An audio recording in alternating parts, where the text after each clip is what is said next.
By November, EU leaders ended speculation and appointed two relative unknowns to the newly created jobs of EU Council President and beefed-up foreign policy chief. The happy couple, Belgian Prime Minister Herman Van Rompuy and former Trade Commissioner and one-time leader of the British House of Lords, Baroness Ashton. Van Rompuy was considered the least offensive option for president. Not for everyone, though. Nobody in Europe had ever heard of you. A very public attack by the UK Independence Party's leader at Parliament after his maiden speech left him bewildered. And the question that I want to ask, who are you? My vision for the EEAS is one which ensures that when we speak, our voice is heard. EU decision-making since the autumn has been marked by a parliament emboldened by its new powers under the Lisbon Treaty. The EU also had bankers in its sights. Tough and detailed rules to cap their bonuses by the start of next year were pushed through in record time by MEPs at their final summer session. Dealing with the credit crunch and reforming the financial sector had already been a key concern, but then came the double whammy, a debt crisis in Greece that threatened to engulf the whole Eurozone. Despite a string of emergency summits, many accused the EU of dithering and lacking solidarity. The first rescue package in May failed to impress. As protests in Athens claimed 3 lives and the money markets panicked, leaders and their finance ministers agreed a huge package in help and guaranteed loans. Meanwhile, the crisis opened new divisions. Germany's Chancellor Angela Merkel's popularity plummeted, as did the mutual esteem between her and the French president, at loggerheads about the direction the EU should be taking. Let me ask you first of all, Nigel, to some extent this has been a year where Europe has gone back to basics.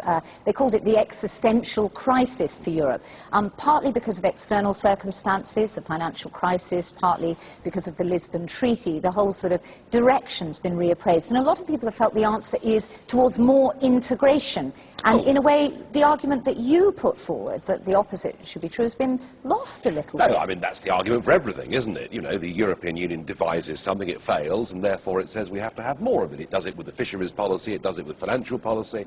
I mean, look, I think, you know, what we're really coming to is the key defining factor of this year has been the crisis in the Eurozone. And forget which side of the argument we're on, we would all, I think, round this panel agree on that. The question is, the big question looking ahead is going to be, is the establishment of bailout funds, are a few changes to sort of, you know, banking practices, are these going to be sufficient to hold the Eurozone together? Or was what we've just seen the year, when actually what we'll see is the north of Europe with a currency that can work within an optimal currency zone, and countries like Greece, Spain and Portugal breaking away and re-establishing their own currencies. And so to me, you know, the arguments that we must have more Europe, yeah, it's just talk. The reality is, will the euro hold together? That's the key question for the whole of the EU. Well, if Nigel would have predicted that a monetary union cannot work without a political union, then he would have been right. It is a problem that we have a monetary union without political decision-making that accompanies the monetary union. And we failed. And now we have to understand the failure of this political union, which does not exist. Well, the British people didn't vote for parties that want the euro, certainly not. But well, but we have, you know, the result of the British election. There is now a majority in Germany that wants to leave the euro and get the Deutschmark There is no majority. I mean, those opinion polls are now clear and consistent. I'm so sorry. It's a big change, isn't it? In the last year, German public opinion has changed. Would you agree with that? The German public opinion is... Oh, so they like... I mean, they're happy to be the paymasters. You read German, and you are part of the German discussion. The German public opinion is clearly... Part of every Let him make his point. Clearly that we have to overcome that situation, and also, and that might be a little bit new, that we need, so to say, a new colonial approach. French-German stability policy in the Eurozone has to come back again.